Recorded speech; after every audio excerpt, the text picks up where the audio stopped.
Learn in as usual style. Learn in as usual style में आप सभी का स्वागत है। आज हम सीखेंगे नोटपैड क्या है और इसे कैसे प्रयोग करते हैं। लेकिन उससे पहले हम ये जानेंगे कि नोटपैड क्या है। Notepad is a simple text editor software to create a simple document. It supports every extension name of file. यानी नोटपैड एक सरल दस्तावेज बनाने के लिए सरल पाठ संपादक सॉफ्टवेयर है। ये फाइल के हर विस्तार के नाम का समर्थन करता है, यानी सपोर्ट करता है। नोटपैड जो भी फाइल बनाएंगे उसको जो भी एक्सटेंशन नेम देंगे डॉट के बाद, तो वो सपोर्ट कर जाता है। तो चलिए शुरू करते हैं नोटपैड सीख। तो सबसे पहले यहाँ पे क्लिक करेंगे स्टार्ट पे, उसके बाद जाएंगे ऑल प्रोग्राम, उसके बाद यहाँ से क्लिक करेंगे एसेसरीज, उसके बाद यहाँ पे मिल जाएगा नोटपैड। यहाँ से नोटपैड को ओपन कर लेंगे, उसके बाद इसको क्लोज़ करते हैं। आप यहाँ से भी इसको खोल सकते हैं स्टार्ट पे क्लिक करके, और यहाँ पे अगर नोटपैड है तो यहाँ से भी।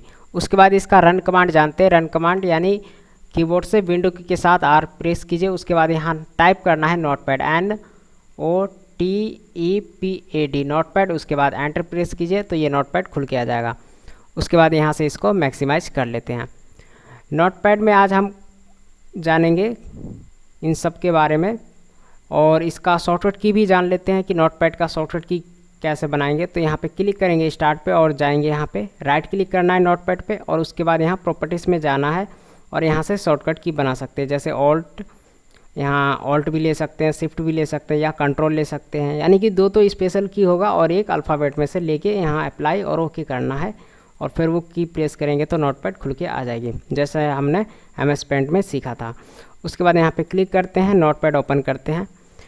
सबसे पहले नोटपैड में कुछ टाइप कर लेते हैं। जैसे हम टाइप कर लेते हैं LEARN लर्न इन SGGVSTI।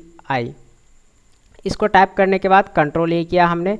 इसको कंट्रोल A करने के बाद यहाँ पे गए एडिट में, और यहाँ से कर लिया हमने कॉपी। कॉपी करने के बाद एंटर देके हम थोड़े नीचे आ जाते हैं।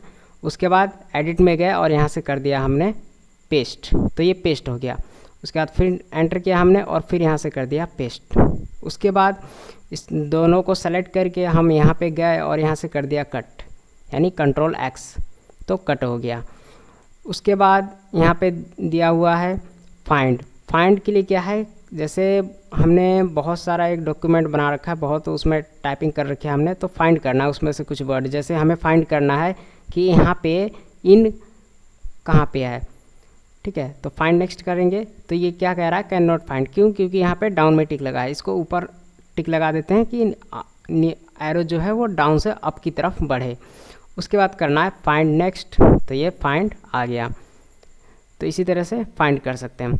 उसके बाद इसको करते हैं कैंसिल। फाइंड करने के बाद होता है क्या, फाइंड के बाद आता है फाइंड नेक्स्ट, तो फाइंड में ही फाइंड नेक्स्ट हो जाता है। उसके बाद आता है रिप्लेस। रिप्लेस का शॉर्टकट की आप कीबोर्ड से प्रेस कर सकते हैं, Ctrl+H क्लिक करते हैं इस पर। रिप्लेस में क्या करना है, जो भी हम फाइंड करते हैं उसको बिल्कुल छेड़ेंगे नहीं, बस यहाँ पे टाइप करेंगे कि हमें रिप्लेस क्या करना है, यानी उसकी जगह क्या लिखना है। जैसे हमने यहाँ पे लिखा था लर्न इन SGGVSTI, तो यहाँ हम कर देते हैं इनकी जगह, जैसे हम लिख देते हैं कंप्यूटर। कंप्यूटर टाइप किया हमने, और उसके बाद अगर रिप्लेस ऑल करते हैं तो जहाँ भी इन होगा एक साथ कंप्यूटर हो जाएगा, लेकिन सिर्फ रिप्लेस करते हैं तो एक ही जगह होगा। तो रिप्लेस हमने किया तो एक जगह हो गया कंप्यूटर। उसके बाद यहाँ पे आते हैं एडिट में। उसके बाद है गो टू ऑप्शन, अभी थोड़ी देर में हम जानेंगे, लेकिन उससे पहले जान लेते हैं सेलेक्ट ऑल, यानी कंट्रोल A सेलेक्ट हो जाता है जितने भी हमने टाइप कर रखी है। जैसे हम मान लेते हैं इसको हम कॉपी कर लेते हैं और यहाँ नीचे आके कर लेते हैं कंट्रोल V, यानी कि ये रहा पेस्ट का शॉर्टकट की कंट्रोल V। फिर से इसको पेस्ट कर लेते हैं और यहाँ से गए और कर दिया सेलेक्ट ऑल, कंट्रोल A, तो ये सेलेक्ट हो गया पूरा। उसके बाद आता है यहाँ से टाइम और डेट। इसके लिए शॉर्टकट की है F5, यानी कि अपने कीबोर्ड से अगर हम प्रेस कर दे F5 तो टाइम डेट लगती चली जाएगी, जो भी टाइम डेट हमें लगाना है, या तो यहाँ से लगा सकते हैं। उसके बाद आते हैं फॉर्मेट में। फॉर्मेट में क्या है, यहाँ पे टिक लग रहा है वर्ड ब्रेक, अगर टिक यहाँ से हटा देते हैं तो क्या है, कोई भी चीज़ हम टाइप करते हैं, जैसे हम यहाँ पे नीचे टाइप करते हैं C, अब ये C हम टाइप कर रहे हैं तो ये चलती जाएगी लाइन, ये रुकेगी नहीं, क्योंकि हमने वर्ड ब्रेक से क्या है टिक हटा दिया है हमने। अगर वर्ड ब्रेक पे यहाँ पे टिक होगा तभी नीचे लाइन आएगी। यानी हमारे स्क्रीन के सामने होगी, जो भी लाइन होगी स्क्रीन के सामने कहीं छिपेगी नहीं, वरना ये छिपती चली जाएगी, हमें दिखेगी भी नहीं। उसके बाद आते हैं फ़ॉन्ट पे। फ़ॉन्ट पे जाने के बाद इसका फ़ॉन्ट चेंज कर सकते हैं, स्टाइल, इटैलिक, बोल्ट, जो भी करना है यहाँ से स्टाइल ले सकते हैं, जैसा भी स्टाइल आपको लेना है, कर्सिव में लेना है, जैसा भी लेना है यहाँ से ले सकते हैं कि बोल्ड करना है, इटैलिक करना है। यहाँ से साइज़ ले सकते हैं, कितना साइज़ लेना है, और यहाँ से ओके कर देंगे। उसके बाद आते हैं व्यू में। जब यहाँ टिक हटा देंगे वर्ड व्रैप से, तो व्यू में भी ये ऑप्शन चलेगा स्टेटस बार, और एडिट में चलेगा गो टू ऑप्शन शो कर जाएगा। जैसे व्यू में क्या है, स्टेटस बार क्लिक करते हैं, स्टेटस बार ये होता है जो ये यहाँ पे देख रहे हैं आप लिखा हुआ, ये लाइन के नीचे ये स्टेटस बार है। उसके बाद फॉर्मेट में देखते हैं हम, वर्ड व्रैप से टिक हट चुका है, तभी जाके यहाँ पे गो टू भी शो कर रहा है। तो गो टू के लिए कंट्रोल के साथ जी करेंगे तो गो टू हो जाएगा। तो इसको क्लिक करते हैं। गो टू में क्या पूछा जाता है, लाइन नंबर। यहाँ पे लिखा हुआ है कि लाइन नंबर कौन से पे जाना है, जैसे हमने टाइप कर दिया कि लाइन नंबर 3 पे जाना है हमें गो टू, तो ये लाइन नंबर जो है 3 पे कर्सर अपने आप आ गया। यहाँ पे देखिए कर्सर अपने आप आ गया। उसके बाद आते हैं हेल्प। हेल्प में कुछ नहीं है, बस अबाउट नोटपैड के बारे में आप पढ़ सकते हैं, व्यू हेल्प देख सकते हैं कुछ भी। नोटपैड में भी ये टाइटल बार होता है, ये विंडो कंट्रोलर की होते हैं, ये वर्टिकल स्क्रॉल बार होता है, और ये हॉरिजॉन्टल स्क्रॉल बार। उसके बाद फाइल में आते हैं। फाइल में न्यू, यानी कि नया फाइल लेने के लिए ये पूछेगा आपसे कि ये जो फाइल आपने बनाया है जिसका अभी कोई भी टाइटल नहीं दिया है, तो इसको सेव करना है या नहीं करना है। अगर आप करना चाहते हैं तो सेव कर सकते हैं, वरना आप इसको डोंट सेव कर दीजिए। उसके बाद आते हैं यहाँ पे ओपन, यानी कि पहले से आपने कोई फाइल सेव कर रखी है तो फाइल को ओपन कर सकते हैं आप। जैसे मैं यहाँ पे जाके इस वाले फाइल को ओपन कर लेता हूँ अभी, तो ये देखिए फाइल आ गया। उसके बाद क्या करना है, इसको हमने यहाँ पे ओपन करने के बाद यहाँ पे टाइप करना है हमने LEARN, learn in SGGVSTI type कर दिया। इसको हमने कर लिया कंट्रोल A और कंट्रोल C और कंट्रोल V, हमने पेस्ट कर लिया बहुत सारे।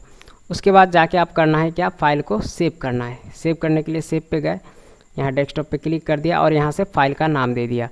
जैसे फाइल का नाम हम दे देते हैं SGGVSTI, और सेव कहाँ करना है, डेस्कटॉप पे। उसके बाद करना क्या है, हमें सेव कर देना है। तो ये सेव हो गया।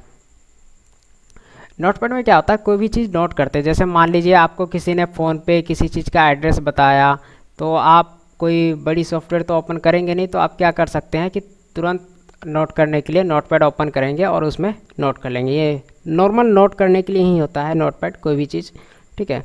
आगे आप जानेंगे, नोटपैड भी एक पावरफुल सॉफ्टवेयर है। उसके बाद आते हैं सेव एज। सेव एज क्या होता है, दोबारा से सेव करने के लिए। जैसे ये फाइल पहले से सेव थी, इसमें दोबारा हमने कुछ चेंजेस किया और फिर से सेव करना है, तो इसको सेव एज करेंगे तो सेव हो जाएगा। पेज सेटअप होता है, पेज की सेटिंग करने के लिए। यहाँ पे जो भी आप पेज की सेटिंग करेंगे, यहाँ से साइज लेंगे, वो साइज यहाँ पे आपको दिखाया जाएगा। यहाँ से आप लैंडस्केप में ले सकते हैं, पोर्ट्रेट में ले सकते हैं।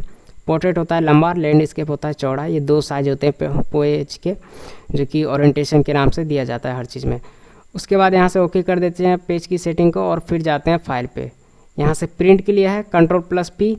प्रिंट करते समय क्या करना है, आपको यहाँ से प्रिंटर का नाम सेलेक्ट करना है, और यहाँ पे नंबर ऑफ़ कॉपी लिखनी है कि कितनी कॉपी आपको निकालनी है। नंबर ऑफ़ कॉपी निकालने के बाद यहाँ से करना है अप्लाई और प्रिंट, तो आपका प्रिंट आउट हो जाएगा। उसके बाद आते हैं यहाँ पे एग्ज़िट। एग्ज़िट बटन जो है ये क्लोज़ के लिए होता है सभी सॉफ्टवेयर में, और यहाँ पे भी क्लोज़ के लिए दिया गया है। जैसे कि यहाँ पे रेड कलर का आप देख रहे हैं क्लोज़ का निशान लग रहा है, और यहाँ से भी आप क्लोज़ कर सकते हैं। या तो अपने कीबोर्ड से एक शॉर्टकट की और दबा सकते हैं, ऑल्ट के साथ F4। अगर आपने ऑल्ट के साथ F4 दबाएंगे तो भी इसको क्लोज़ कर सकते हैं, ठीक है। जैसे अभी हम दबा लेते हैं ऑल्ट के साथ F4, तो ये क्लोज़ हो गया। तो आज आपने सीखा नोटपैड के बारे में इस ट्यूटोरियल में। Thank you for watching, bye and take care.